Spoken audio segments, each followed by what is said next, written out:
Good morning to all of you. Today we are going to start a new topic that is known as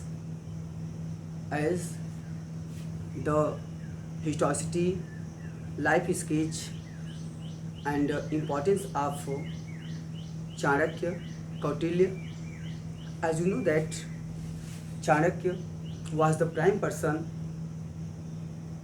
who, with the help of Chandragupta Maurya and uh, and with the help of Parvatak, the king of Himalayan region, became able to abolish the rule of the empire of Nand dynasty, and after abolition of Nand dynasty he established Mauryan dynasty and made the king Chandragupta Maurya.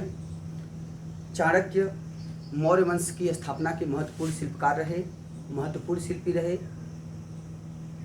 Chandragupta Maurya के संरक्षक के रूप में, उनके गुरु के रूप में, उनके मार्गदर्शक के रूप में उन्होंने मौर्य वंश की आधारशिला रखी और प्राचीन भारत के एक महान साम्राज्य, एक अखिल भारतीय राज्य के निर्माण में उन्होंने अपना अभूतपूर्व योगदान दिया।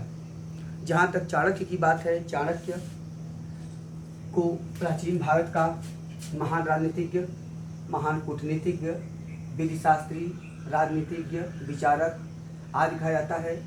इन्हें भारतीय मैकियावेली भी कहा जाता है। मैकियावेली जिन्होंने द प्रिंस नामक ग्रंथ लिखा है, मैकियावेली जिन्होंने द प्रिंस नामक ग्रंथ लिखा है। यह ग्रंथ मूलतः राज्य शासन प्रशासन पे लिखा गया ग्रंथ है। इसका मूल विषय विधि शासन है, राज शासन है और इसीलिए जो कौटिल्य ने अपना प्रमुख ग्रंथ लिखा अर्थशास्त्र, इसका भी विषय विधि शासन है। इसीलिए दोनों की तुलना की जाती है और दोनों में बहुत सारे हमको सिमिलरिटीज़ मिलती हैं। यद्यपि कुछ यहाँ पे डिससिमिलरिटीज़ भी हैं, कुछ अंतर भी हैं, तथापि दोनों का कंटेंट लगभग एक रहा है, थोड़े बहुत अंतर के अलावा। दूसरी बात, अगर और जहाँ तक देखें तो चाणक्य के संदर्भ में यद्यपि अलग अलग हमारे पास हिस्टोरिकल सोर्सेस में कुछ अलग बातें भी मिलती हैं। जैसे चाणक्य को मुद्रा राक्षस के लेखक विशाखदत्त ने कुटिलमती कहा है, क्योंकि इन्होंने माना कि चाणक्य ने जो बातें बताई अपने अर्थशास्त्र के माध्यम से और जो सिद्धांत दिया उसमें उन्होंने जिस कुटिल नीति का प्रयोग किया है, उसके कारण उनको कुटिलमती कह दिया है। जबकि चाणक्य के ग्रंथ में, खासकर अर्थशास्त्र में, राज्य के लिए, राज्य को बचाने के लिए, राज्य को सुरक्षित रखने के लिए जिस तरह से बाई हुक और बाई क्रुक जिस तरह से बहुत सारे आपके उचित अनुचित माध्यमों और साधनों का प्रयोग किया गया है, विषकन्याओं का प्रयोग, गणिकाओं का प्रयोग, उसके बाद औषधियों का प्रयोग, उसके बाद षड्यंत्रों का प्रयोग, जिस तरह से बहुत सारी चीज़ों के माध्यम से राज्य को संरक्षित करने का प्रयास किया गया है, जो उन्होंने आइडियोलॉजी दिया है, उसके कारण ही आर्यमंजूषी मूलकल्प में उन्हें दुर्मति, क्रोधन और पापक तक कह दिया गया है। इनको आर्यमंजूषी मूलकल्प में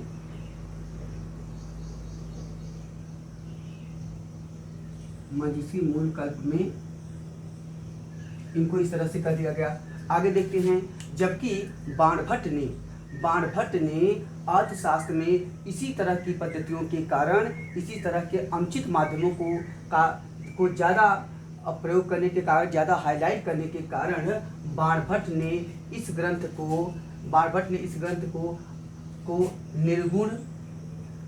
निर्गुण और उसके बाद उसके अति निशंस प्रायोपदेशम कहा है।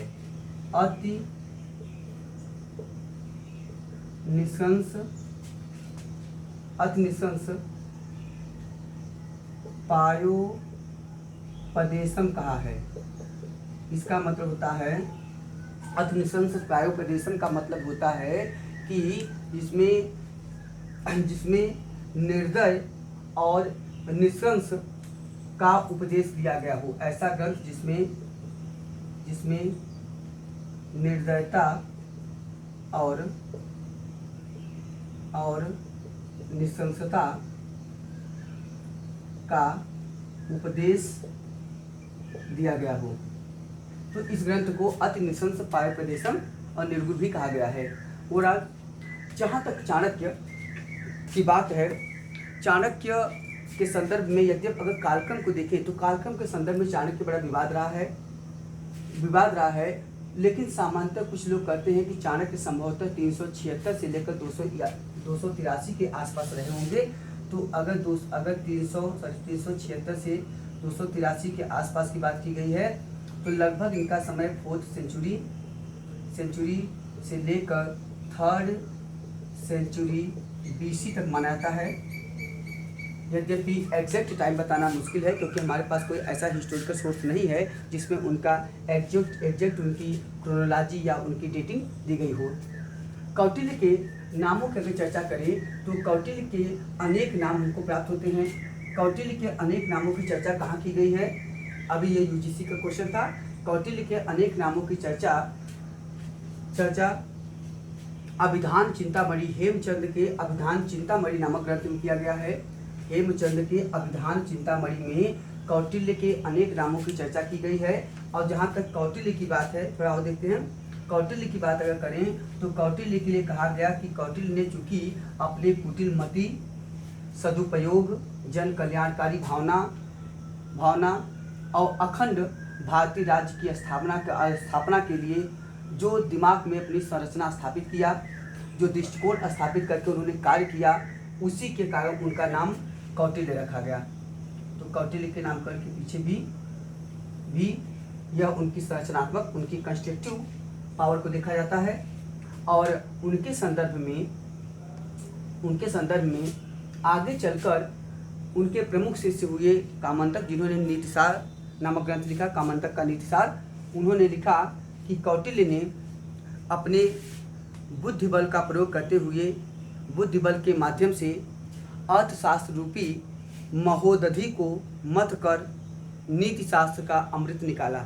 इसकी चर्चा कौन कर रहा है? कामंतक के नीतिसार में उनकी चर्चा है। ओके, आगे देखते हैं।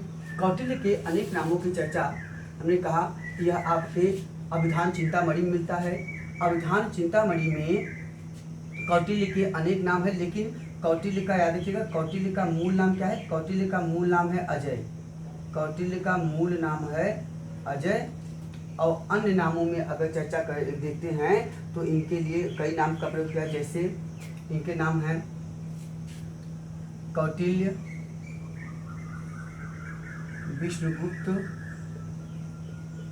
विष्णुगुप्त, चाणक्य पुत्र होने के कारण इनका नाम दिया गया है चाणक्य। इनका नाम दिया गया है, इनका अन्य नाम है आपका पच्छिल स्वामी। इसके बाद इनका नाम है आपका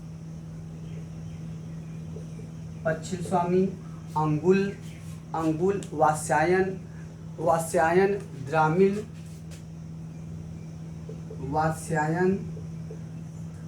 कभी कभी इसीलिए लोग वात्स्यायन जो कामसूत्र लिखे हैं उनको साथ भी इनको संस्कृत कर देते हैं। द्रामिल आदि जो हैं कौटिल्य के नाम दिए गए हैं।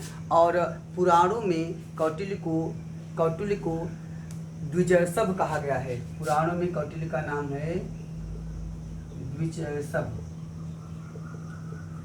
एक प्रकार से यह जो है आपके श्रेष्ठ द्विज के रूप में उल्लेखित किया गया है। ठीक है, तो ये हमको अनेक नामों की कहाँ चर्चा में गई है? अभिधान चिंतामणि में। दूसरा देखते हैं, कौटिल्य की हिस्टोरिसिटी की अगर बात करें तो हिस्टोरिसिटी के संदर्भ में जो, अब थोड़ा सा प्रारंभिक जीवन में देख लेते हैं। कहा जाता है कि कौटिल्य तक्षशिला के थे। इनके पिता का नाम चणक था, इसीलिए इनको चाणक्य कहा गया। आगे चलकर कौटिल्य चूंकि तक्षशिला के थे, उनका शिक्षा दीक्षा जो कहाँ हुआ है? तक्षशिला में हुआ है। तक्षशिला में से भारत में शिक्षा प्राप्त करने वाले प्रमुख व्यक्तियों में कौन कौन आते हैं? पहले नंबर पे आते हैं कौटिल्य। एक क्वेश्चन UGC का है, कौन कौन आते हैं? कौटिल्य। दूसरे नंबर पे आपके हैं प्रसेनजीत, कौशल नरेश प्रसेनजीत, जिन्होंने कहा था मैं भी 80 वर्ष का, बुद्ध भी 80 वर्ष के। ठीक है, कौटिल्य, प्रसेनजीत, पाणिनि जिन्होंने अष्टाध्यायी नामक ग्रंथ लिखा है, पाणिनि, सुबंधु, ठीक है, पाणिनि, सुबंधु और चंद्रगुप्त मौर्य। चंद्रगुप्त मौर्य और जीवक प्रमुख हैं। कौन कौन? चंद्रगुप्त मौर्य, जीवक, आयुर्वेदाचार्य और चंद्रगुप्त मौर्य। ये सब जो हैं ये कौन है? ये सब मूलतः तक्षशिला से शिक्षा प्राप्त करने वाले प्राचीन काल के व्यक्ति हैं। तक्षशिला से शिक्षा प्राप्त करने वाले व्यक्ति हैं। हाँ, all of them were related to Takshashila University in ancient time. Okay, अब आगे आते हैं। कहा जाता है कि चाणक्य ने किसी बात पे नाराज होकर नंदों के समूल विनाश का व्रत लिया। और इसमें कहा जाता है कि संभवतः वहाँ के मंत्री सकराट ने उनको बुलाया था और उस सभा में नंदराज ने इनका अपमान कर दिया। कुछ लोग तो कहते हैं संभवतः इन्होंने जो अखिल भारतीय राज्य की बात किया और सिकंदर के विरोध की बात किया कि सिकंदर के विरोध में नंदों को खड़ा होना चाहिए, उनको देश की रक्षा करना चाहिए और एक जम्बू द्वीप का निर्माण करना चाहिए। ठीक है, तो शायद संभवतः इनके बातों से धनानंद उस समय जो प्रमुख शासक थे वो नाराज हो गए और उसी लिए उन्होंने उनको अपमानित किया। बाद में उन्होंने नंदों के विनाश का व्रत लेते हुए आगे बढ़े और ऐसे क्रम में माना जाता है कि आगे चल के इन्होंने जब चंद्रगुप्त मौर्य से मिले, चंद्रगुप्त मौर्य से जो इनकी मुलाकात हुई है इसका उल्लेख कहाँ मिलते हैं? महावंश टीका में। तो चंद्रगुप्त मौर्य और चाणक्य के मिलने का उल्लेख हुआ है महावंश टीका में। तो यहाँ पे कहा जाता है कि मुलाकात हुई और मुलाकात के बाद चंद्रगुप्त मौर्य को उन्होंने उनके संरक्षक से 1000 करसापड़ में खरीदा, 1000 करसापड़ में खरीद लिया। और जिस समय मुलाकात हुई उस समय चंद्रगुप्त मौर्य क्या करे? चंद्रगुप्त मौर्य राजकीलम नामक खेल खेल रहे थे। कौन सा खेल? राजकीलम नामक खेल खेल रहे थे। ये क्वेश्चन पूछा है कौन सा खेल था? राजकीलम, जिसमें वह राजा बने हुए थे। और बाद में उन्होंने क्या किया? बाद में हिमालय प्रदेश के शासक, उनका नाम था परवतक, उनकी भी सहायता लिया और परवतक की सहायता से उन्होंने धीरे धीरे भारतीय क्षेत्रों को आत्मसात करते हुए अंततः नंदों को पराजित करके चंद्रगुप्त मौर्य के नेतृत्व में मौर्य साम्राज्य की स्थापना किया। तो ये आपके एक बेसिक स्ट्रक्चर है कौटिल्य का। आगे क्योंकि हमारे पास बहुत ज़्यादा कौटिल्य के संदर्भ में जानकारी नहीं मिलती है, लेकिन बहुत सारे ऐतिहासिक सोर्स हैं जो उनको ऐतिहासिक पर्सन के रूप में स्थापित करते हैं। जैसे कि कौटिल्य के अर्थशास्त्र में भी जगह जगह लिखा गया है इति कौटिल्य अर्थशास्त्रम। और दूसरी बात कौटिल्य के संदर्भ में मिलता है कि कौटिल्य ने लिखा है कि अर्थशास्त्र में कि इस ग्रंथ के लेखक ने बहुत शीघ्र ही पृथ्वी को नंदों से रहित किया है और नंदों से मुक्त कराया है। तो इससे पता चलता है कि उन्होंने नंद वंश के विनाश करने में प्रमुख भूमिका का निर्वहन किया था और वो जिससे उनकी ऐतिहासिकता भी सिद्ध हो जाती है। ओवरऑल आते हैं अगले टॉपिक पे। अगर हिस्टोरिकल सोर्सेज की बात करें तो कौटिल्य के संदर्भ में जो हिस्टोरिकल सोर्सेज हैं उनमें यद्यपि कुछ इतिहासकार जैसे विंसेंट स्मिथ, फ्लीट महोदय, आर शाम शास्त्री और के.पी. जायसवाल, ये इन्हें 4वीं शताब्दी या 3री शताब्दी ईसा पूर्व में मानते हैं और ये मानते हैं कि कौटिल्य ऑथेंटिक पर्सन हैं, हिस्टोरिकल पर्सन हैं और इनका समय जो है कालक्रम से विवादित हो सकता है, लेकिन उन्होंने माना कि कौटिल्य और अर्थशास्त्र दोनों जो है रेलिवेंट है, दोनों इम्पॉर्टेंट है और दोनों हिस्टोरिक है। ठीक है, जबकि वहीं दूसरी तरफ इतिहासकार कीथ भंडारकर और विंटरनिस ने इनकी ऐतिहासिकता पे शंका व्यक्त किया है, इनकी ऐतिहासिकता को नकारा है और इनको एक काल्पनिक रूप से मानते हुए 3rd सेंचुरी के आसपास BC के आसपास उन्होंने रखा है। ठीक है, तो फिलहाल लेकिन ज़्यादातर जो सोर्सेज हैं वे कौटिल्य या चाणक्य की ऐतिहासिकता को सिद्ध करते हैं और प्रमाणित करते हैं कौटिल्य या चाणक्य थे। पुराणों में हमको कौटिल्य के संदर्भ में जानकारी मिलती है, वहाँ पर उनका नाम भी द्विजयसव दिया गया है। और आगे चल के मुद्रा राक्षस देखें जो विशाखदत्त ने लिखा, मुद्रा राक्षस को संस्कृत साहित्य का प्रथम जासूसी ग्रंथ माना जाता है। Mudrarakshasa is known as the first spy text of Sanskrit literature. Mudrarakshasa Sanskrit साहित्य का प्रथम जासूसी ग्रंथ माना जाता है। इस ग्रंथ में चाणक्य और चंद्रगुप्त के माध्यम से नंदों के विनाश का उल्लेख मिलता है और दोनों के बीच का युद्ध का वर्णन भी हमको मिलिंद पन्नों में मिलता है, जो कि महत्वपूर्ण ग्रंथ है, जिसमें बौद्ध विद्वान नागसेन और हिंद एवं शासक मेनांडर, जिसे मिलिंद कहा गया है, के बीच में वार्तालाप का वर्णन है। तो वहाँ से भी इनकी ऐतिहासिकता प्रमाणित होती है। तो दोनों अभिधान चिंतामणि की चर्चा कर दिए, जिसमें कौटिल्य के कई नामों की चर्चा है। इसी तरह आपका सोमदेव का कथा सरित सागर और उसके बाद आपका गुणाढ्य का बृहद कथा मंजरी, ठीक है। इन दोनों ग्रंथों में भी कौटिल्य के संदर्भ में और मौर्यों के संदर्भ में थोड़ी बहुत जानकारी प्राप्त हो जाती है। इसी तरह महाबोधि वंश में भी हमको जानकारी मिलती है। महाबोधि वंश में हमको कंटेंट मिलता है कि जब चंद्रगुप्त मौर्य ने पहले नंदों पे आक्रमण कर दिया, तो नंदों पे आक्रमण करने के पश्चात वो सफल नहीं पाए और भाग गए। जब भाग के पहुँचे एक जंगल में, तो एक वहाँ पे एक कुटिया था, एक हट था, जहाँ पे एक वृद्ध महिला थी, ओल्ड वुमेन थी, जो अपने ग्रैंड सन को समझा रही थी कि ग्रैंड सन को उन्होंने क्या किया, उन्होंने गर्म रोटी दिया और उस बच्चे ने गर्म रोटी में उंगली डाल दिया तो उसका हाथ जल गया। और यही सेम कहानी जो है वह आपके परिशिष्ट पर्व में मिलती है, जिसे लिखा है आपका हेमचंद ने। हेमचंद के परिशिष्ट पर्व में सेम कहानी है, बस अंतर यहाँ पे है महाबोधि वंश में जहाँ पे उस बच्चे ने गर्म रोटी के बीच में हाथ डाला है, वहीं पे परिशिष्ट पर्वन में वह गर्म खीर में उंगली डालने का उल्लेख करता है। और दोनों के बाद उसकी जो ग्रैंड मदर है वो बताती है कि तुम चंद्रगुप्त मौर्य जैसे हो गए हो, जो सीधे राज्य के बीच में आक्रमण कर रहे हो, तुमको किनारे किनारे पहले जीतना चाहिए, ठीक है। तो वहाँ से वो प्रेरणा लेकर मिलता है। तो इससे हमको कहीं न कहीं चाणक्य, चंद्रगुप्त मौर्य आदि के संदर्भ में जानकारी भी मिलती है। साथ ही साथ महावंश टीका में हमको चाणक्य और चंद्रगुप्त के मिलने का भी उल्लेख होता है, जबकि प्लूटार्क ने अपने लाइव्स में चंद्रगुप्त मौर्य और सिकंदर के मिलने का उल्लेख किया है। सिकंदर से जब चंद्रगुप्त मिलता है, उसके विचारों को जब अलेक्जेंडर सुनता है, तो उसके विचारों उसकी महत्वाकांक्षा से सशंकित होकर उसको मृत्युदंड की सजा दे देता है। लेकिन वो अपनी जान बचा के चंद्रगुप्त मौर्य भाग जाता है। भाग के जब चाणक्य के पास पहुंचता है, तो चाणक्य प्रसन्न होकर कहता है कि एक राजा में शेर की दहाड़ और लोमड़ी की चालाकी दोनों होनी चाहिए। तो वहाँ पे यह महत्वपूर्ण कथन कहा गया है, ठीक है। तो छिटपुट जो हमारे पास बहुत सारे उल्लेख हैं, उनसे इनके संदर्भ में जानकारी मिलती है।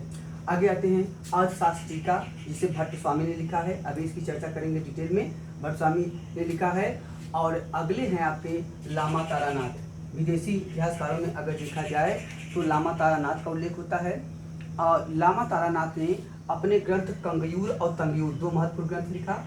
इन्होंने कंगयूर और तंगयूर नामक ग्रंथ में उल्लेख किया।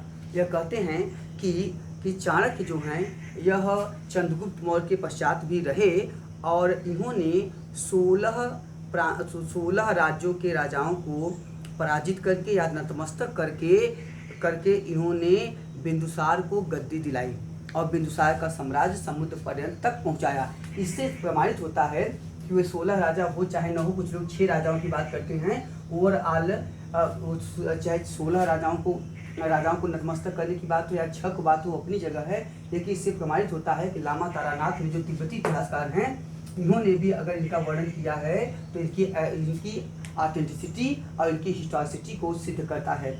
ओके। और अगला है आपका परिशिष्ट पर्वन में भी हमको सुबंध नामक एक बिंदुसार के मंत्री के षड्यंत्र का उल्लेख मिलता है, जिसने चाणक्य के खिलाफ षड्यंत्र किया। और कैसे पता चलता है? कौटिल्य चंद्रगुप्त मौर्य के प्रधानमंत्री थे। कौटिल्य के बाद हुए खल्लाटक के बाद हुए राजगुप्त, ये सब उनके प्रधानमंत्री थे मौर्य के। इसी समय क्या हुआ कि बिंदुसार के समय में कहा जाता है कि सुबंध नामक मंत्री को कराया था। किसने नियुक्त कराने का जो श्रेय है यह कौटिल्य को था। लेकिन सुबंधु जो मंत्री था वो आगे चल के उसने षड्यंत्र करना शुरू कर दिया और उससे प्रभावित होकर बिंदुसार ने चाणक्य को प्रधानमंत्री के पद से हटा दिया और उनका उतना सम्मान नहीं रह गया। तो क्या किया चाणक्य कौटिल्य वे राजपाट छोड़ के जंगल की तरफ चले गए। यद्यपि कुछ समय के पश्चात बिंदुसार को अपनी गलती का एहसास हुआ और बिंदुसार और अन्य मंत्री उनको मनाने गए। यद्यपि चाणक्य ने उनको माफ तो कर दिया, लेकिन फिर वह राज्य में वापस नहीं लौटे। ये कथानक हमको यहाँ से मिलता है। तो खल्लाटक, सुबंधु और चाणक्य के संदर्भ में भी कुछ ऐसे कथानक हमको परिशिष्ट पर्व में प्राप्त होते हैं, जो चाणक्य की ऐतिहासिकता को प्रमाणित करते हैं या सिद्ध करते हैं।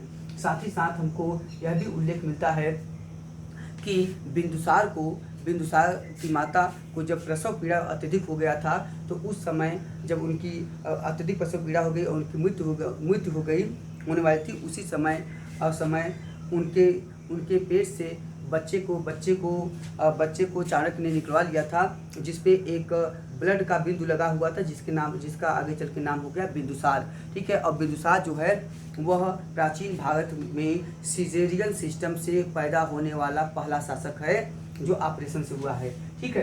तो यहाँ भी चाणक्य के संदर्भ में जानकारी हमको मिल जाती है। अब आते हैं थोड़ा सा, इसके बाद नीचे आते हैं अर्थशास्त्र पे। अगर कौटिल्य के प्रमुख योगदान पे, प्रमुख ग्रंथों पे जाएं, तो हम पाते हैं कि कौटिल्य ने सबसे जो प्रमुख ग्रंथ लिखा हुआ था आपका अर्थशास्त्र। दूसरा इन्होंने एक ग्रंथ लिखा, वह आपका है विष्णुगुप्त सिद्धांत, जो मुख्यतः एस्ट्रोनॉमी, ज्योतिष पे लिखा गया ग्रंथ है। And third one that was written by Kautilya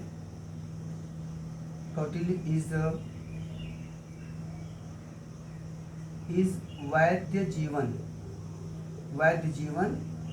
यह जो है आपका आयुर्वेद पे लिखा गया ग्रंथ है। यद्यपि इसमें सबसे जो ऑथेंटिक है, सबसे ज़्यादा रेलिवेंट है, वो आपका अर्थशास्त्र है।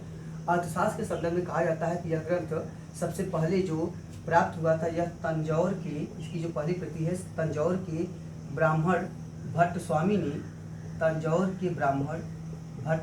इसे प्राप्त किया। और भट्ट स्वामी ने क्या किया, उस समय के तत्कालीन मैसूर के पुस्तकालय अध्यक्ष थे, उन्होंने लाइब्रेरी के अध्यक्ष थे, वे थे आपके आर शाम शास्त्री। उन्होंने आर शाम शास्त्री को दे दिया। आर शाम शास्त्री ने इसका अध्ययन किया, इसको कंपोज किया, और इसको अध्ययन करने के बाद, इसको कंपोज करने के बाद उन्होंने इसे इंडियन एंटीक्यूरी और मैसूर रिव्यू में प्रकाशित किया। किसमें प्रकाशित किया? पहले अर्थशास्त्र को आर शाम शास्त्री ने, एक तो इंडियन एंटीक्यूरी में, ANTIQUARY एंटीक्यूरी, और दूसरा मैसूर रिव्यू में, इसमें प्रकाशित किया। और आगे चल के ज़ाली महोदय ने इसका अंग्रेजी अनुवाद किया। तो इसका अंग्रेजी अनुवाद किसने किया है? ज़ाली महोदय ने। याद रखिएगा। यह इस ग्रंथ पे जो प्रमुख क्रिटिकल कमेंटेटर्स हुए, प्रमुख टीकाकार हुए, वे सबसे पहले आपके हैं भट्ट स्वामी ने अर्थशास्त्र की टीका लिखी। कामंदक का जो नीतिसार है, यह भी अर्थशास्त्र की टीका मानी जाती है। कामंदक की नीतिसार, यह भी इसकी टीका मानी जाती है। और भुवन देव का अपराजित पृच्छा,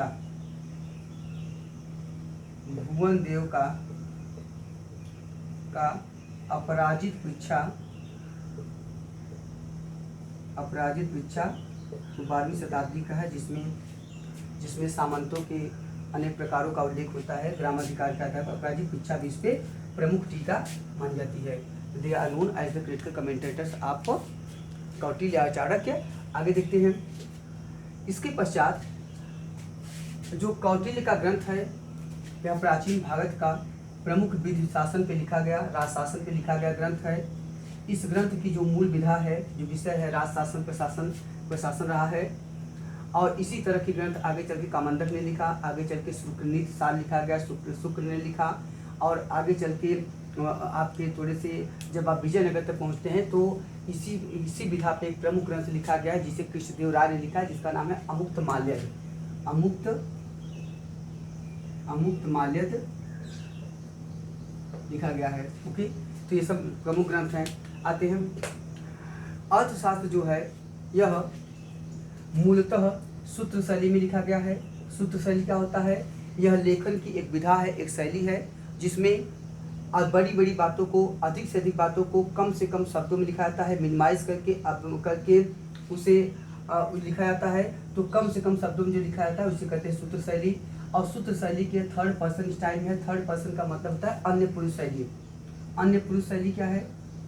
अन्य पुरुष शैली का मतलब होता है जिसमें कौटिल्य ने न तो कहा है कि मैं अपने मुंह से कभी कुछ कहने का प्रयास किया, खुद से नहीं कहा है, न किसी पर्टिकुलर व्यक्ति के लिए कहा है, तो मैं तुम की बात नहीं है। वहाँ पे हमेशा एक ऐसी कॉमन बात की गई है जो तीसरे व्यक्ति को संबोधित करता हो, जैसे आपके यू आई न हो कि वह ही को संबोधित करता है। एक सामान्य बातें हैं जो सभी के लिए गराय हो, सभी शासन प्रशासन के लिए उपयुक्त हो, सभी शासन प्रशासन के लिए एडाप्टेबल हो। तो ऐसी बातों को किया गया है। तो किसी तीसरे व्यक्ति को संबोधित करते हुए बातें कही गई हैं जिसे कहते हैं थर्ड पर्सन स्टाइल या अन्य पुरुष शैली में ग्रंथ लिखा गया है। ठीक है, यह ग्रंथ जो है कुल मिला के यह ग्रंथ में 15 भाग हैं जिसे 15 अधिकरण कहा गया है। 80 प्रकरण है जिसे उपभाग कहा गया है। 6000 इसमें कुल मिला के श्लोक हैं। इसमें कुल 6 मिला के 6000 श्लोक हैं। और यह ग्रंथ जो है, इस ग्रंथ के विषय के कारण ही और कौटिल्य की विचारधारा काफ़ी हद तक मैकियावेली से मैच करने के कारण ही इस ग्रंथ की तुलना द प्रिंस से की जाती है और कौटिल्य को भारतीय मैकियावेली भी कहा जाता है। इस ग्रंथ को 5वां वेद भी कहते हैं। ठीक है, इस ग्रंथ को 5वां वेद भी कहते हैं। याद रखिएगा, हमने कई बार चर्चा किया था। 5वां वेद अर्थशास्त्र को भी कहते हैं। 5वां वेद और कार्ष्ण वेद, ठीक है, ये सब महाभारत भी कहते हैं। 5वां वेद दक्षिण भारत का ग्रंथ है कुराल, उसको भी कहते हैं।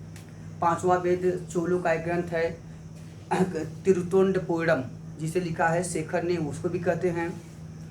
5वां वेद आपका छांदोग्य उपनिषद में इतिहास और पुराण को भी 5वां वेद कहा गया है। उसके बाद आपके जो भरत मुनि ने नाट्य दर्पण लिखा है उसको भी 5वां वेद कहते हैं। जबकि व्याकरण को वेदों का वेद कहते हैं। व्याकरण को वेदों का वेद कहते हैं। आगे देखते हैं।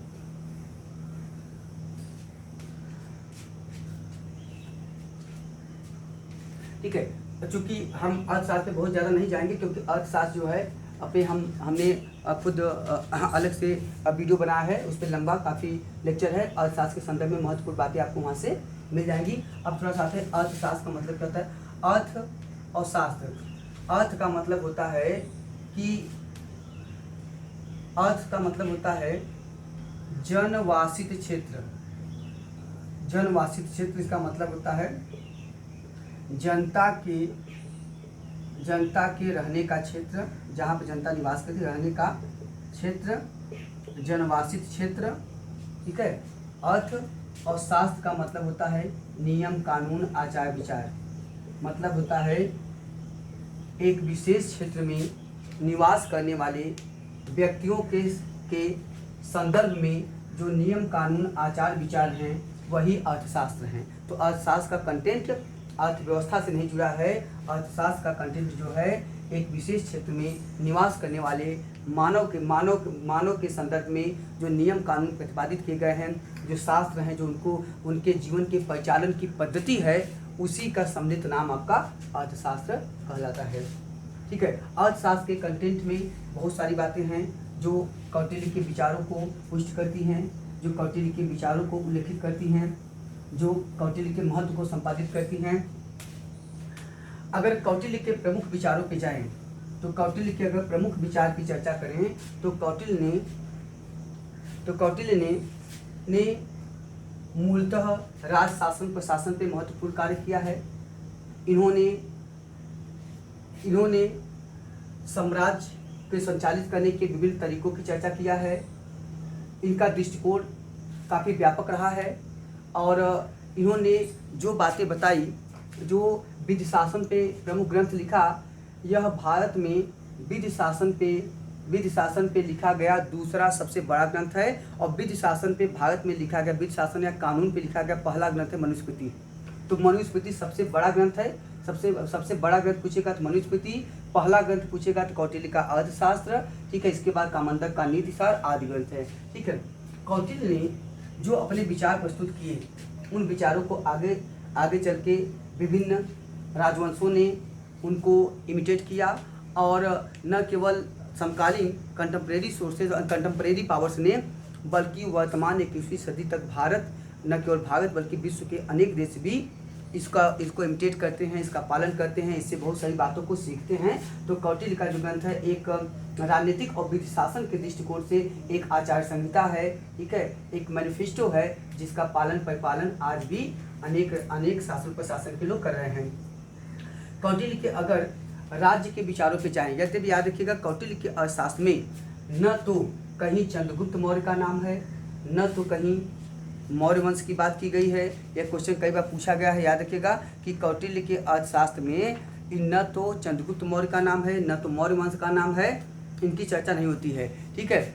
और शासन प्रशासन की अगर बात करें तो कौटिल्य के अर्थशास्त्र में मुख्यतः राज्य को सर्वशक्तिशाली सिद्ध किया गया है।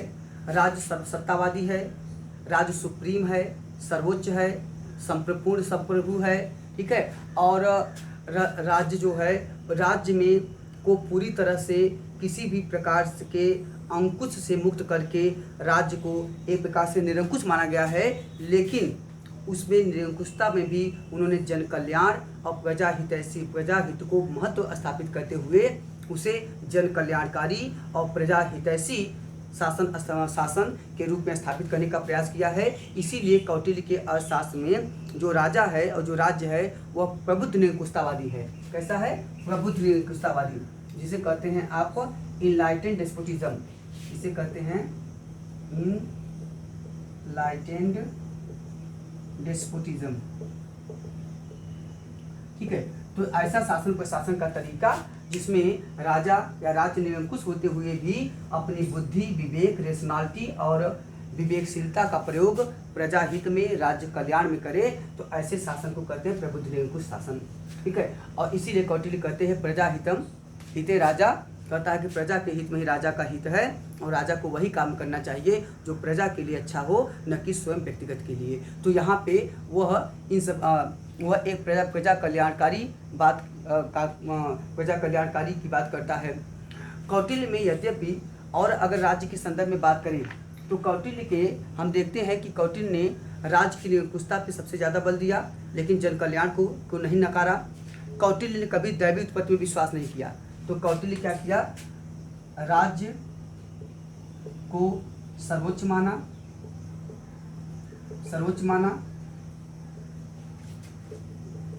सर्व शक्तिशाली माना, लेकिन प्रजा हितैषी और जन कल्याणकारी प्रवृत्ति पे जोर दिया, प्रबुद्ध निरंकुशता पर बल दिया। इसके बाद आगे चल के इन्होंने क्या किया? धर्म और नैतिकता को राज्य के मार्ग में केवल एक साधन माना है। तो धर्म और नैतिकता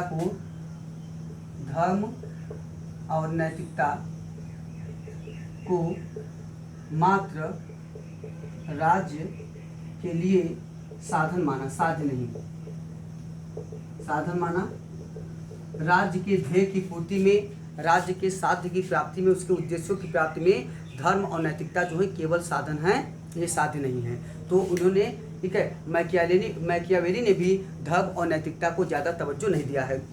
राज्य के सैद्धांतिक पक्ष की अपेक्षा कौटिल्य ने राज्य के व्यवहारिक पक्ष पे ज़्यादा जोर दिया है। तो राज्य के व्यवहारिक पक्ष पे जोर, राज्य के व्यवहारिक पक्ष पर जोर दिया।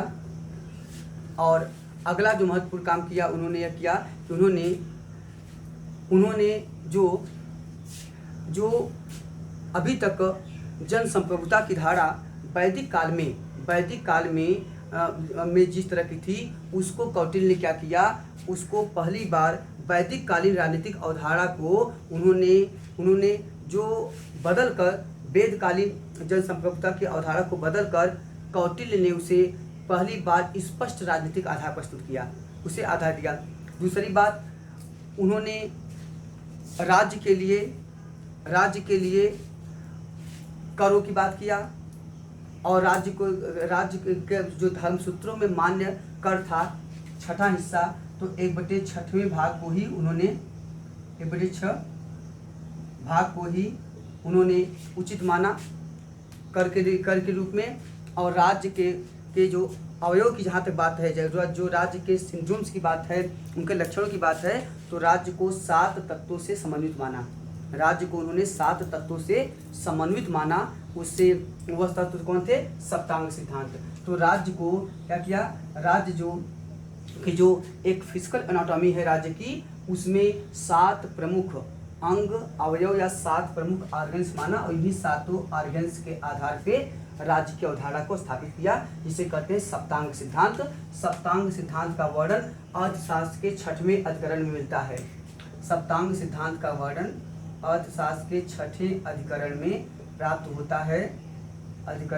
होता है, जिसमें 7 हैं स्वाम्या मात जनपद कोष दुर्ग दंड मित्र। तो उसमें है आपके स्वामी अमात्य कोष दुर्ग दंड मित्र और बल। ठीक है, इनका उल्लेख उन्होंने किया है सप्तांग सिद्धांत के रूप में। 7 के महत्व को इन्होंने स्थापित किया है। और इसमें जो सबसे प्रमुख हैं सप्तांग सिद्धांत में, पहले नंबर पे राजा हैं, जो राज्य के सर्वे सर्वा हैं, सर्वोच्च अधिकारी हैं, लेकिन इनको जो भी अधिकार दिया गया है वह राज्य का अधिपति होने के लिए दिया गया है, व्यक्तिगत रूप से नहीं। तो जो आपके 6ठे अधिकरण में जो सप्तांग सिद्धांत है, इसमें पहला कौन है?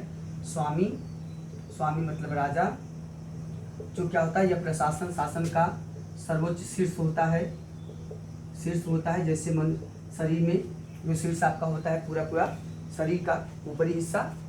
दूसरा ये सर्वोच्च है, whole and soul of the administrative system है। दूसरा क्या है? अमात्य हैं। अमात्य जो हैं, ठीक है, दूसरे अमात्य हैं।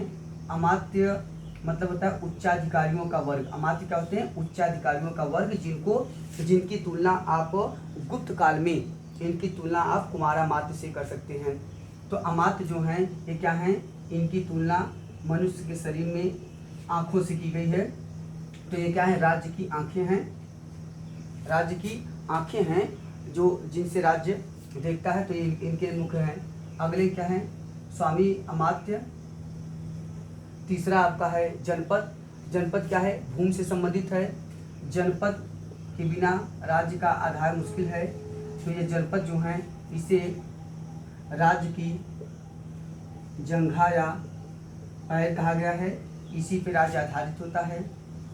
चौथा जो होता है आपका दुर्ग है, जो राज्य के लिए सुरक्षा की आवश्यक है। दुर्ग जो हैं राज्य की बाहें हैं, इनकी तुलना राज्य की बाहों से की गई है। ठीक है, हाथ हैं मतलब बाहें हैं। और अगले हैं आपके कोष हैं।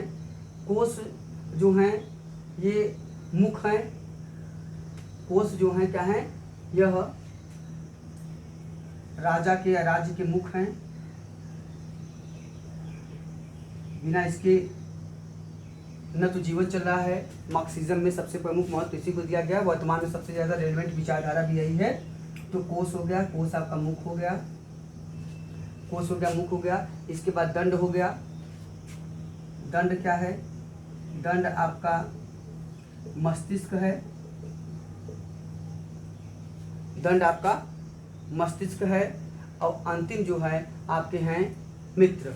ठीक है, अंतिम है 7वें मित्र। मित्र कौन है?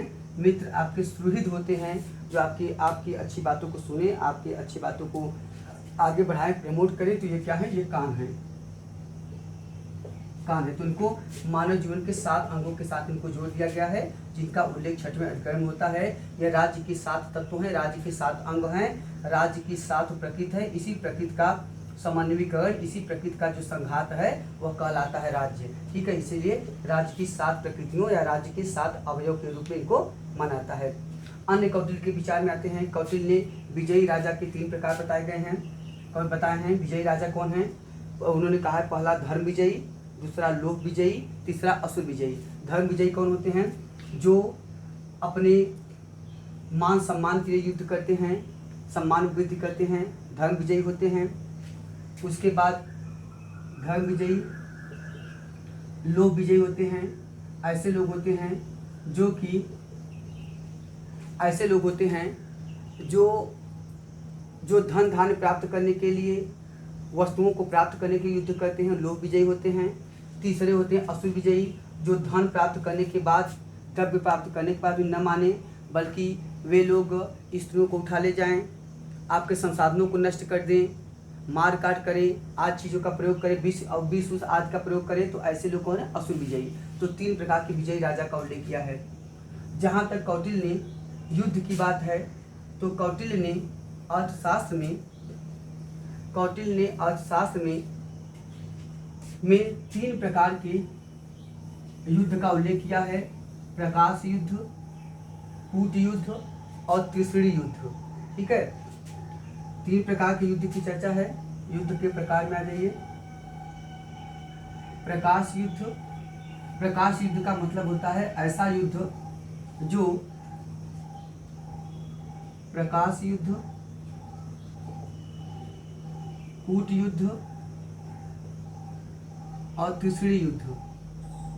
ये क्या है? प्रकाश युद्ध का मतलब होता है जिसमें समय और स्थान नियत कर दिया जाए। समय और स्थान नियत करके जो युद्ध होता है वो होता है प्रकाश युद्ध। समय स्थान निश्चित करके जो युद्ध होता है उसे कहते हैं प्रकाश युद्ध। कूट युद्ध होता है जिसमें कूटनीति का पालन किया जाए और इसके अंतर्गत कम, जैसे ऐसा सेना का ऐसा नियोजन कीजिए, सेना का ऐसा फार्म कीजिए जिसमें कम सेना को अधिक दिखाना, कम सेना को अधिक दिखाया जाए, अधिक दिखाना, और उसके बाद अन्य कूटनीति का पालन करना, बता देना कि अभी सेना पीछे से और आ रही है, ये सब बातें बता के, तो ये हो गया आपका कूट युद्ध। तीसरा है त्रिश्रेणी युद्ध। क्या होता है? यह होता है जिसमें विष, औषधि आदि का प्रयोग करके शत्रु पक्ष को पराजित करने का प्रयास किया जाए, इसे कहते हैं त्रिश्रेणी युद्ध। तो 3 प्रकार के युद्ध हैं और युद्ध के लिए सबसे प्रमुख समय क्या है? तो उन्होंने कहा हेमंत ऋतु। कौटिल्य ने हेमंत ऋतु को युद्ध के लिए सबसे आदर्श स्थिति बताया है। और राज्य की अवधारणा में भी कौटिल्य ने क्या किया है? युद्ध और साम्राज्य विस्तार को अत्यधिक महत्व दिया है। मतलब राजा को युद्ध करना चाहिए, साम्राज्य विस्तार करते रहना चाहिए, इसका उन्होंने इसको महत्व दिया है। और यह सिद्धांत उनका वैसे मिलता जुलता है जैसे इस्लाम में राजा के 2 प्रमुख कार्य माने गए, बादशाह या पादशाह या तो सुल्तान के 2 प्रमुख कर्तव्य माने गए। कौन से? एक है जहांगीरी, दूसरी है जहांबानी। दूसरा है तो क्या है? जैसे इस्लाम में कहा गया कि जहांबानी का मतलब होता है राज्य की सुरक्षा, और जहांगीरी का मतलब होता है साम्राज्य विस्तार। ठीक है, तो जहांबानी और जहांगीरी ये 2 प्रमुख हैं। हाँ, यहाँ पे याद रखिएगा। तो एक होता है साम्राज्य विस्तार और दूसरा होता है आपका समाज की रक्षा करना।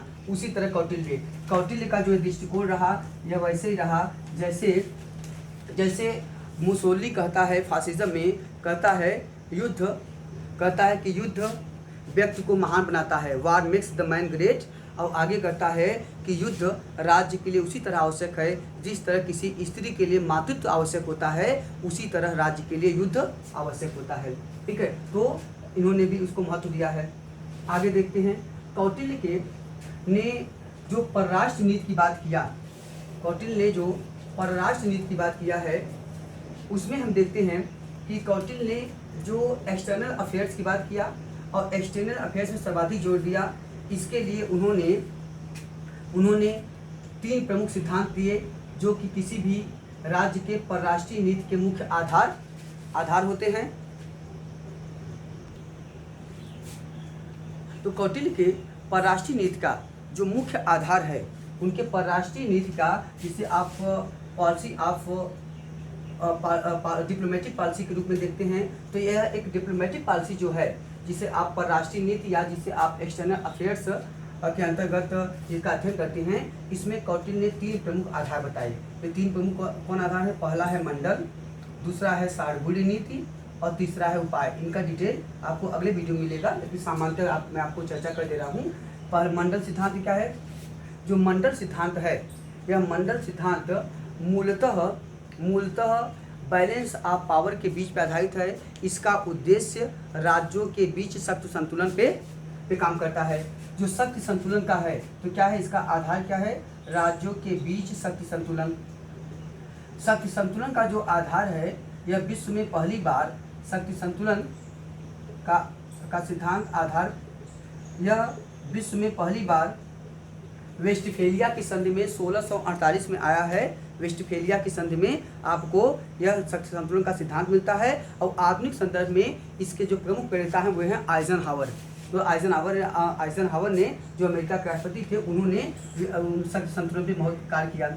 शक्ति संतुलन का सिद्धांत इस बात पे बल देता है कि मूलतः यह कहता है कि जो राज्य होते हैं और राज्य के जो नेबरिंग कंट्रीज होती हैं, इन कंट्रीज़ के बीच में संबंध क्या होता है और कैसे शक्ति संतुलन स्थापित हो, इसकी चर्चा करता है। इसमें वो कहते हैं, इसका जो मूल आधार यह है कि कोई भी 2 परस्पर देश जो एक दूसरे से भौगोलिक रूप से सटे होते हैं, वे आपस में शत्रु होते हैं। उनका संबंध जो होता है वह अंतर विरोधी होता है। उनका संबंध जो होता है वह उसमें शत्रुतापूर्ण होता है। इसी आधार पर वो काम करता है। इसमें उन्होंने क्या किया? इसमें मंडल में उन्होंने 4 चीज़ें बताई। मंडल सिद्धांत को व्याख्यायित करते हुए उन्होंने 4 प्रमुख राज्यों के प्रकार बताए। ठीक है, ये चारों राज्य क्या हैं? एक राज्य मंडल के घटक है। तो एक राज्य मंडल में ये राज्य समाहित हो जाते हैं। तो जो एक राज्य मंडल में 4 मंडल आते हैं, ये कौन से मंडल में 4 राज्य हैं और इनका नाम क्या कर दिया गया? इनको कर दिया गया आपका शत्रु, मित्र, माध्यम और उदासीन। तो पहले देखिएगा, पहला हो गया आपका शत्रु, दूसरा हो गया आपका मित्र, तीसरा हो गया आपका मध्यम, चौथा हो गया आपका उदासीन। तो आपके 4 हो गए, ABCD। ठीक है, ये 4 हो गया। अब इसमें देखते हैं शत्रु क्या है। कौटिल्य के अर्थशास्त्र के अनुसार और वर्तमान में भी लगभग सबसे ज़्यादा रिलेवेंट लगता भी है कि 2 परस्पर म्यूचुअल रूप से 2 परस्पर सटे हुए राज्य या देश आपस में शत्रुतापूर्ण संबंध रखते हैं। आपस में शत्रुतापूर्ण संबंध रखते हैं। ठीक, और ज़्यादातर यही है। देखिए अभी वर्तमान में आप देखिए चाइना, तिब्बत, भारत, पाकिस्तान, आसपास के जितने भी देश हैं लगभग यही चल रहा है, यूक्रेन, रसिया आदि। मित्र क्या है? मित्र का मतलब है कि ये क्या होते हैं? शत्रु राज्य से परे वाला राज्य, शत्रु राज्य से परे राज्य या देश मित्र होते हैं। जैसे भारत का देखिए मित्र है तिब्बत, भारत का प्रमुख मित्र आपका तिब्बत है। वैसे ही आप देखिए विश्व में देखिए चाइना और तिब्बत सटे हुए हैं, तो दोनों में शत्रुतापूर्ण संबंध है। हाँ, लेकिन उसके पश्चात भारत से उसका अच्छा संबंध है। इसी प्रकार भारत का संबंध ज़्यादा खराब है पाकिस्तान से, लेकिन बगल में अफगानिस्तान है, उससे सही है। ठीक है, ईरान है थोड़ी दूर पे, तो उससे भी थोड़ा ठीक ठाक ही संबंध है। अगला देखिए, अगला है मध्यम राज्य। क्या होते हैं? विजय अभिलाषी राज्य, मतलब जो साम्राज्यवादी राज्य होते हैं, और ठीक है, साम्राज्यवादी राज्य और उसके शत्रु राज्य की सीमा पर स्थित राज्य। जो साम्राज्यवादी राज्य और शत्रु राज्य की सीमा पर स्थित राज्य। मतलब है कि विजयी राज्य और विजयी राज्य के शत्रु और उसके शत्रु की सीमा पर स्थित राज्य क्या होते हैं, मध्यम होते हैं, just like the buffer state. ठीक है, बफर स्टेट की तरह होते हैं, इन पे सब अधिकार करना चाहते हैं। और अंतिम क्या होते हैं, उदासीन राज्य वे होते हैं जो विजयी राज्य तथा मध्यम से परे होते हैं। क्या होते हैं ये विजयी राजा व मध्यम राज्य जो बफर स्टेट मध्यम से परे होते हैं, परे राज्य मतलब उनसे अलग हूँ। और इन राज्यों के लिए क्या जरूरी है, वह कौटिल्य कहता है कि ये राज्य होते हैं सर्वदा शक्तिशाली होते हैं। ठीक है, मतलब हमेशा शक्तिशाली होंगे। क्यों?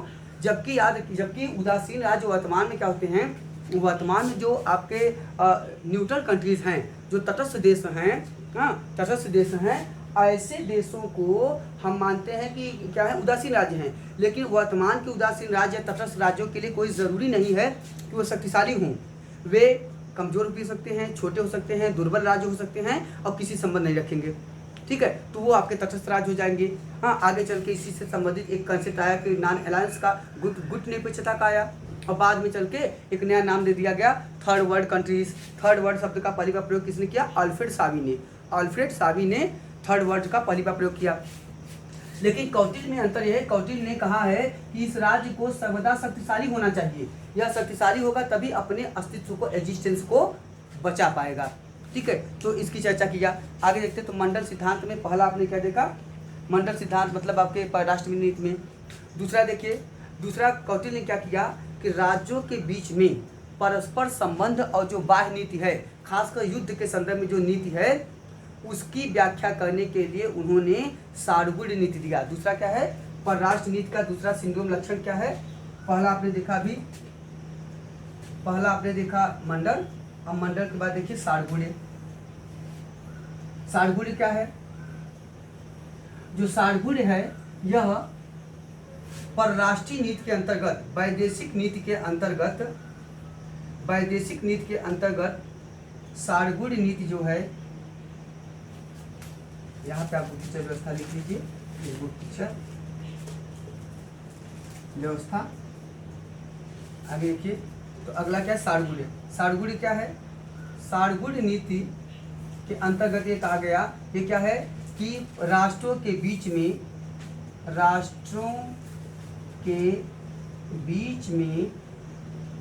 में युद्ध नीति, दो मतलब राष्ट्रों के बीच में युद्ध से संबंधित कौन सी नीति है, उसको उन्होंने व्याख्या किसमें किया? सारगुण में। सारगुण नीति के क्या आधार हैं? 6 आधार हैं। पहला क्या है? पहला है संधि, तो पहला हो गया इनका क्या हो गया? संधि। दूसरा क्या हो गया? विग्रह। तीसरा क्या हो गया? तीसरा हो गया आपका यान। चौथा आसन। तो संधि, विग्रह, यान। चौथा हो गया आपका आसन।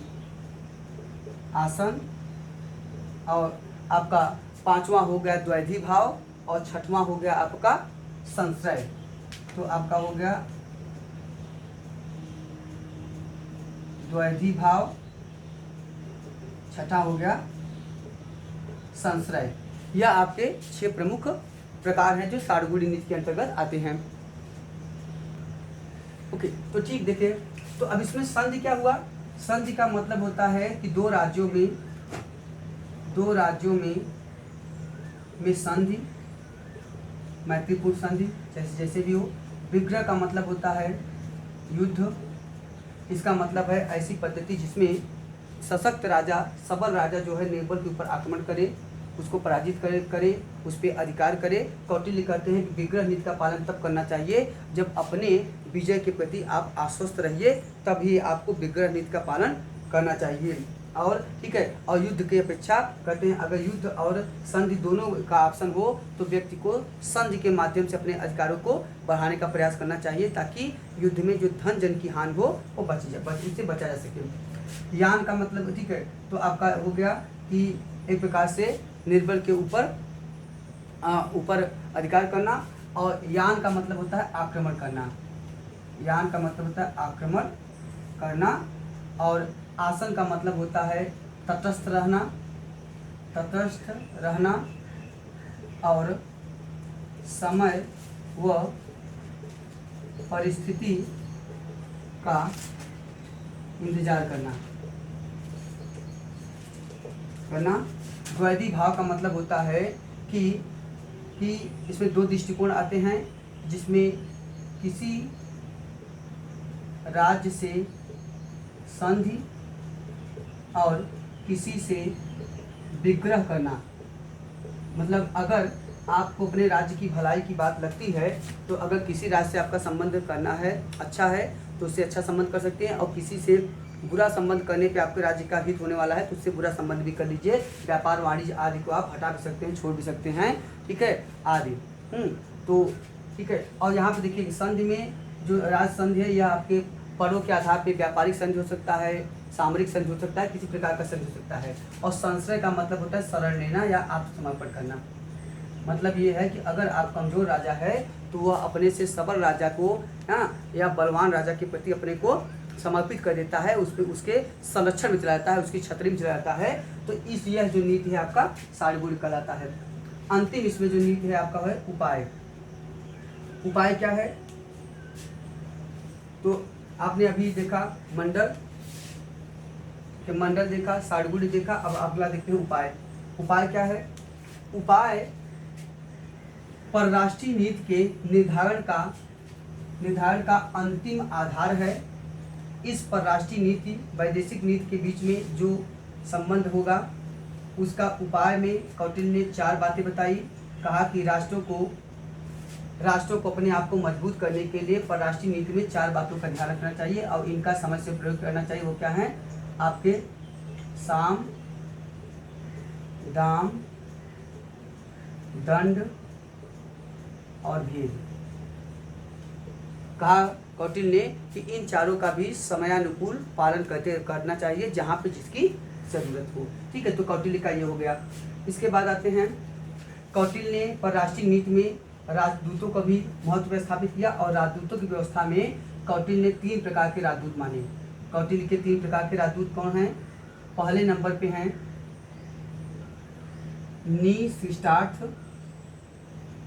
निशिष्टार्थ। इसका मतलब होता है असीमित अधिकार वाले, मतलब जिनको राज्य की तरफ से कोई भी निर्णय, कोई भी संबंध स्थापित करने में छूट हो, ये है असीमित अधिकार वाले। असीमित अधिकार युक्त हो गए आपके। दूसरे कौन हो गए? दूसरे हो गए आपके परिमितार्थ, मतलब परिमितार्थ जिनकी शक्ति परिमित कर दी गई हो, रिस्ट्रिक्ट कर दी गई हो, मतलब सीमित अधिकार वाले। इनको जितना कहा जाए उतना करेंगे और जहाँ तक इनकी सीमा है वहाँ तक वो स्वयं निर्णय ले सकते हैं, स्वयं निर्णय लेने में सक्षम होते हैं। अंतिम क्या है? शासनहार। शासनहार they are used just like the messenger. ये केवल मैसेंजर होते हैं जो एक स्थान से दूसरे स्थान की समाचार, एक राजा से दूसरे राजा तक के समाचार देते हैं और इनको किसी भी प्रकार के निर्णय क्षमता लेने का अधिकार नहीं होता है। ये संदेशवाहक होते हैं। ठीक है। वाह। शासन प्रशासन के अर्थ में कौटिल्य ने बहुत सारा काम किया। न्याय व्यवस्था में अगर देखें तो कौटिल्य के जो न्यायिक विचार हैं ये बड़े महत्वपूर्ण हैं। कौटिल्य ने न्यायिक व्यवस्था को विधि का मुख्य माध्यम माना और कौटिल्य ने विधि को छत्र का छत्र कहा। विधि को कौटिल्य ने छत्र का छत्र कहा। इसका क्या मतलब होता है? विधि या कानून को छत्र का छत्र कहा। इसका मतलब होता है छत्र मतलब राजा, तो मतलब छत्र का छत्र यह राजा के ऊपर भी होता है। विधि के अधीन सब लोग समाहित होते हैं और विधि सर्वोच्च होता है। तो इन्होंने क्या किया? इन्होंने कहा, कौटिल्य ने जिस विचारधारा में बात किया वो है आपका, वो कहते हैं कि विलंबित न्याय जो होता है वह विवंचित न्याय के बराबर होता है।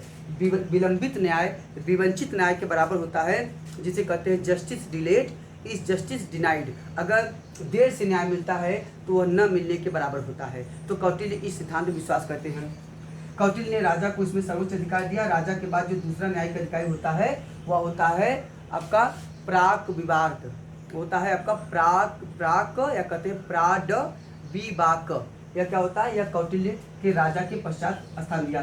कौटिल्य ने न्याय में राजा, फिर प्राण विभाग को स्थान दिया और उसके पश्चात उन्होंने दो प्रकार के न्यायालयों की बात किया। पहला है आपका धर्मस्थयी, दूसरा है कंटक शोधन।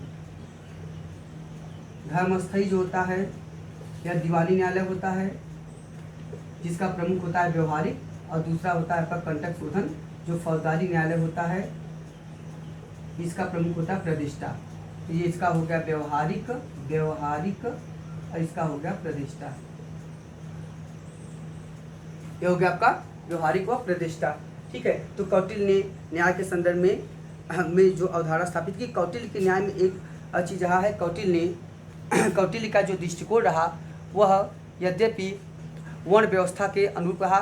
दंड व्यवस्था में उन्होंने वर्ण क्रम का पालन किया है और वर्ण के अनुसार दंड का विधान किया है। तदनुसार ब्राह्मण को सबसे कम दंड दिया गया है, याद रखिएगा, ब्राह्मण को सबसे कम दंड दिया गया है और अन्य वर्णों को अधिक दंड दिया गया है। लेकिन इसमें यह भी है कि ब्राह्मण को किसी स्थिति में मृत्युदंड नहीं दिया गया है, लेकिन चोरी की स्थिति में सबसे ज़्यादा दंड ब्राह्मणों को दिया गया है, सबसे ज़्यादा दंड ब्राह्मणों को दिया गया है और अन्य में नहीं। ठीक है, उसके बाद आगे देखते हैं। इसके पश्चात कौटिल्य ने शासन प्रशासन में व्यवस्था में बहुत सारा बात किया। प्रशासनिक व्यवस्था में कौटिल्य ने राजा को अपनी अंगरक्षक सेना महिलाओं की रखने की सिफारिश किया है और मेगास्थनीज अपने इंडिका में कहता है कि चंद्रगुप्त मौर्य की अंगरक्षक सेना महिला टुकड़ी थी। ठीक है, तो उसका उल्लेख ये करता है, इससे पता चलता है कि उसको फॉलो भी किया गया था। शासन प्रशासन में गुप्तचर व्यवस्था के बारे में लंबी बात करता है। गुप्तचर कौटिल्य ने दो प्रकार के बताए हैं, संस्था और संचरा। इन सब की चर्चा मौर्य प्रशासन में करेंगे। आपके गुप्तचरों में दो हैं, एक है संस्था वाले जो एक स्थान पे काम करते हैं रह के, दूसरे हैं संचरा वाले जो आपके घूम के काम करते हैं। इन दोनों के भी 9 प्रकार हैं। ठीक है, उसमें आपका काप्टिक है, उदास्तिक है, गृहपतिक है, वैदेशक है, तापस है, क्षत्रिय है, तीक्ष्ण है, रसद है, भिक्षुकी है, बहुत सारे हैं। तो ठीक है, इन सब की चर्चा हम लोग अगले वीडियो में करेंगे। और उसके बाद तो कुल मिला के अगर कौटिल्य के अन्य विचारों महत्व की बात किया जाए तो कौटिल्य ने इसके अलावा बहुत सारे उल्लेख किए। कौटिल्य ने अपने अर्थशास्त्र में, याद रखिएगा, न तो चंद्रगुप्त मौर्य का वर्णन किया है, न तो मौर्य वंश का वर्णन किया है कौटिल्य ने, न तो कौटिल्य ने जैनियों का वर्णन किया है। जैन धर्म के संदर्भ में कौटिल्य ने नहीं वर्णन किया है, याद रखिएगा। तीसरी बात, कौटिल्य ने विवाह विच्छेद को मोक्ष कहा है। आगे कौटिल्य के अर्थशास्त्र में पहली बार सामंत शब्द का प्रयोग है जिसका मतलब है स्वतंत्र पड़ोसी। अभी सामंत भूमि के अधिकारी के रूप में वहाँ पे उल्लेखित नहीं है। ओके, तीसरा चीज याद रखिएगा, कौटिल्य ने 9 प्रकार के दासों का उल्लेख किया है। और कौटिल्य के अर्थशास्त्र में पहली बार साहित्यिक स्रोतों में विष्ट या बेगार प्रथा, जिसे आप कहते हैं अनपेड लेबर या जिसे आप कहते हैं इनवॉलंटरी लेबर, उसका पहली बार उल्लेख मिलता है। और जबकि कृषि में पहली बार उल्लेख मिलता है विष्ट या बेगार प्रथा का, वात्स्यायन के कामसूत्र में। तो यहाँ पे विष्ट या बेगार प्रथा का पहली बार उल्लेख मिलता है। विवाह विच्छेद को कौटिल्य ने मोक्ष कहा है, याद रखिएगा। और उसके बाद कौटिल्य ने जो है यह कि कौटिल्य ने सामंत का उल्लेख किया। तो कौटिल्य के अर्थशास्त्र में बहुत सारी बातें हैं, बहुत सारा उसका रेलेवेंस है। शासन प्रशासन के दृष्टिकोण से कौटिल्य ने जो बातें बताई वह न केवल मौर्य वंश के लिए बल्कि अन्य वंशों के लिए भी उसका पालन अपेक्षित था। वह एक ऐसी विचारधारा, ऐसी आचार संहिता का कौटिल्य ने प्रतिपादन किया जो सभी राज्यों के लिए का पालन करना सभी के लिए अपरिहार्य था। सब उसको इमिटेट करके उससे लाभान्वित हो सकते थे, जो कौटिल्य के महत्व को सिद्ध करता है। ठीक है, तो कौटिल्य के विचारों पे भी अगली चर्चा हम लोग जो करेंगे तो उसमें कौटिल्य की परराष्ट्रीय नीति और वैदेशिक नीति पे डिटेल में चर्चा करेंगे। उसके बारे में बताएंगे कि यह मंडल सिद्धांत और जो परराष्ट्रीय नीति है कैसे आगे बढ़ता है, कैसे इसमें बहुत सारी प्रकृतियाँ आती हैं, कैसे राजमंडल का निर्माण होता है, राजमंडल कैसे बृहद मंडल बनता है और कैसे यह पूरी विचार जो होता है वह आगे चल के 72 भागों में बढ़ जाती हैं। इन सब की विस्तृत चर्चा हम लोग अगले वीडियो में करेंगे। इसी तरह कौटिल्य ने गणराज्य के 2 स्वरूप बताए। एक कौटिल्य ने बताया वार्ता शस्त्रोपजीवी, ऐसे लोग वार्ता मतलब होता है जिसमें कृषि, पशुपालन और व्यापार वाणिज्य आता है। तो कृषि, पशुपालन, व्यापार वाणिज्य के साथ साथ जो शस्त्रों पे भी आधारित हों, शस्त्रों पे जिनकी जीविका चले, वे कहलाते हैं आपके वार्ता शस्त्रोपजीवी। और दूसरे आपके कौन हैं? तो दूसरे हैं राज शब्दोपजीवी, जिनके जो अधिपति या मुखिया हैं राजा की उपाधि धारण करते हैं, नाम मात्र के राजा की उपाधि धारण कहलाते हैं, ये कहलाते हैं राज शब्दोपजीवी। इन सब का उल्लेख भी कौटिल्य ने किया है। तो कौटिल्य का बहुत सारा हमें रेलेवेंस प्राप्त होता है। कौटिल्य महत्वपूर्ण राजनीतिक व्यक्ति, विधिशास्त्री, कूटनीतिज्ञ, राजनीतिज्ञ थे, जिन्होंने मौर्य वंश की स्थापना में सबसे प्रमुख योगदान दिया। Okay, thank you to all of you.